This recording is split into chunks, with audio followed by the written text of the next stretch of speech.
Bonjour tout le monde, alors bienvenue sur ma chaîne.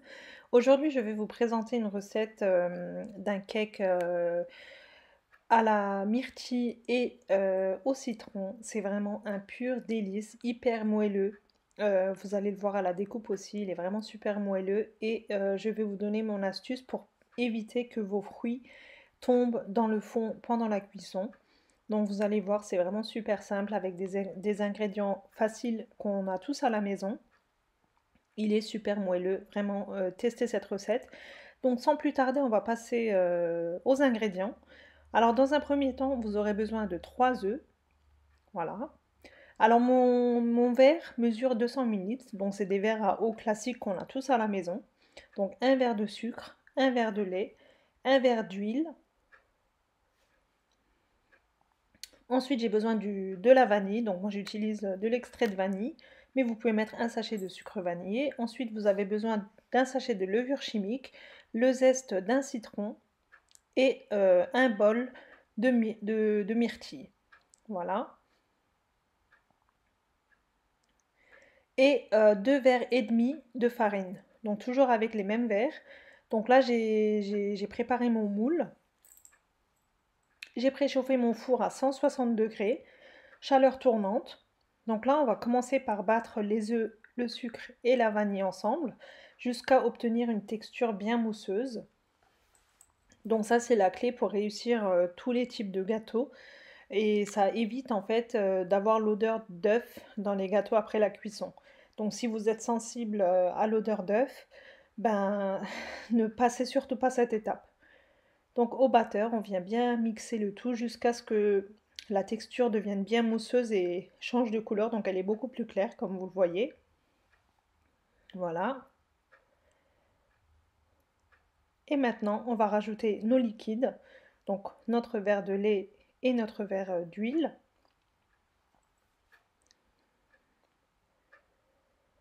Voilà, donc c'est bientôt la rentrée, donc vous pouvez vraiment diversifier cette recette. Par exemple, vous pouvez très bien remplacer les myrtilles par des pépites de chocolat ou des chocolats que vous coupez vous-même en morceaux, en gros morceaux, ou alors des framboises, vraiment des abricots, vraiment ce que vous aimez. Donc gardez bien cette recette de base de cake, c'est vraiment super bon. Voilà. Donc là, j'ai rajouté ma farine. Je vous mettrai la liste d'ingrédients en barre d'infos comme d'habitude. Je rajoute ma levure chimique et là, je viens battre à vitesse lente.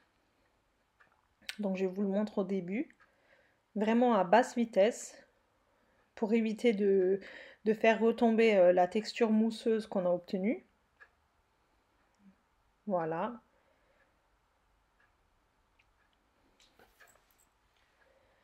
Voilà, donc c'est bien mélangé. Et là, je vais venir râper le zeste de mon citron.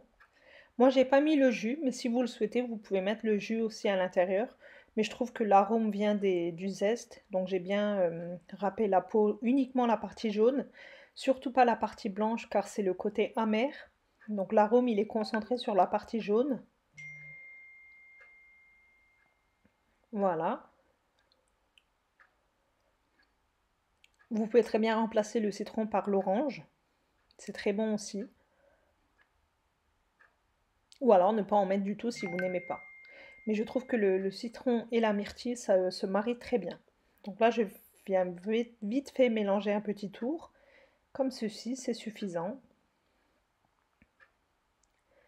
Et là, on va venir rajouter nos myrtilles. Donc voilà la texture de notre pâte. Ni trop liquide, ni trop épaisse.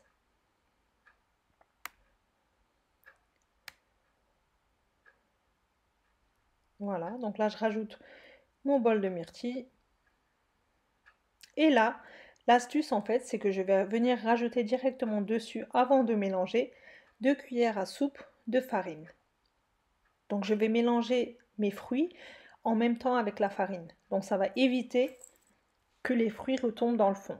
Donc pas besoin de les mélanger dans un bol à part. Rajoutez-les directement dessus, que ce soit chocolat, fruits, ce que vous voulez. Donc là, vous voyez, je mélange délicatement. Donc j'ai rajouté à ma préparation 2 verres et demi de farine. Et en plus de ça, une fois que j'ai rajouté mes fruits, j'ai rajouté 2 cuillères à soupe de farine sur les fruits pour éviter qu'ils ne retombent pendant la cuisson. Voilà, donc ma préparation, elle est prête. Je viens la verser dans mon moule.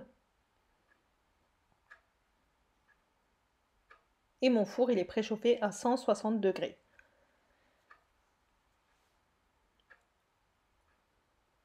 Ça fait un bon moment que j'ai pas eu le temps de refaire des montages de vidéos. Donc là, je reprends tout doucement. J'ai besoin de votre soutien. Donc n'hésitez pas à me laisser un petit j'aime, un commentaire. Et bien sûr, si vous n'êtes pas abonné à ma chaîne, ben, abonnez-vous. Ça me fait toujours autant plaisir. Voilà, donc j'enfourne mon gâteau pour 1 heure à 160 degrés chaleur tournante. Vous voyez, il a bien gonflé. Donc là, on vérifie toujours à l'aide d'un cure-dent ou alors la lame d'un couteau pour vérifier la cuisson. Donc ça ressort sec, c'est bon. Je le sors du four et je laisse environ 5 minutes. euh, et après, je peux le démouler. Donc là, voilà, ça fait 5 minutes qu'il est sorti du four. Et je passe au démoulage. Alors pour le moule, moi j'utilise, ça fait maintenant bientôt 2-3 ans, j'utilise en général les sprays tout prêts. Donc les sprays de démoulage et comme vous voyez ça fonctionne vraiment très bien.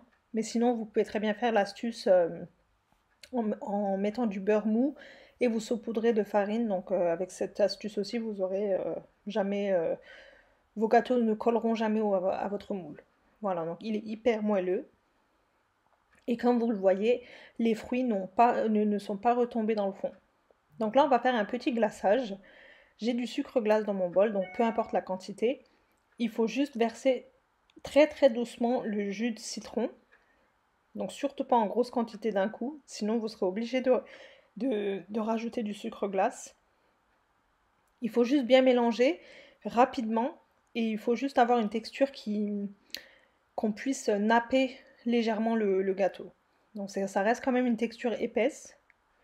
Donc là, moi j'ai versé environ le jus d'un citron entier pour, je dirais, environ 200 g de sucre glace. Et voilà la texture que vous devez obtenir. Donc je le verse directement sur mon gâteau qui a tiédi. Donc surtout pas très chaud car sinon ça va faire fondre le sucre et vous n'aurez pas ce rendu blanc de glaçage. Voilà. D'ailleurs, avec la rentrée qui approche, dites-moi en commentaire les recettes que vous souhaitez voir sur ma chaîne.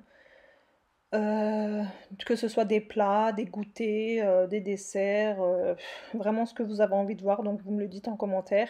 J'en prends note, vous le savez très bien, et j'aime beaucoup faire les recettes selon vos demandes, car vous êtes les principaux acteurs de ma chaîne, hein, je dirais ça. Donc moi je filme, mais c'est vous les spectateurs, donc pour moi c'est très important de faire en fonction de vos demandes. Donc j'ai hâte d'avoir vos retours. Croyez-moi que même si j'ai pas le temps de répondre à tout le monde, je lis au maximum tous les commentaires. Et je tiens à vous remercier d'ailleurs pour votre soutien. Heureusement que vous êtes là et c'est dorénavant surtout que j'ai besoin de votre soutien pour, euh, pour réintégrer YouTube en fait. Vu que j'ai délaissé depuis plusieurs semaines, mais là je reviens assez active. J'ai beaucoup de recettes que j'ai pré-filmées à l'avance, que je dois faire les montages et croyez-moi qu'elles sont vraiment superbes les recettes. Autant des plats, autant des desserts, des brioches, vraiment il y a de tout. J'ai hâte de faire les montages et de les partager avec vous. Donc restez connectés et surtout, comme j'ai dit, abonnez-vous. Voilà, donc là on continue avec notre recette.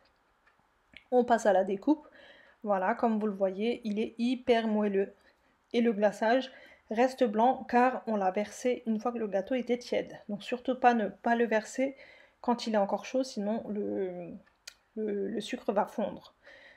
Voilà, donc j'espère que cette recette vous aura plu. Dites-moi en commentaire si ça vous a plu, si vous allez la tester, etc. Et comme j'ai dit, n'hésitez pas à vous abonner à ma chaîne si ce n'est toujours pas fait. Et je vous dis bah déjà à l'avance, bonne rentrée à tout le monde. Je vous souhaite plein de réussite à tous ceux qui démarrent une nouvelle année, que ce soit pour l'école, pour autre chose, pour le travail, peu importe. Je vous souhaite que de la réussite, la santé et, et je dirais quoi? Bah, que du bonheur. Voilà. Donc je vous dis à très bientôt pour une prochaine recette. Prenez soin de vous et à très bientôt. Bye bye.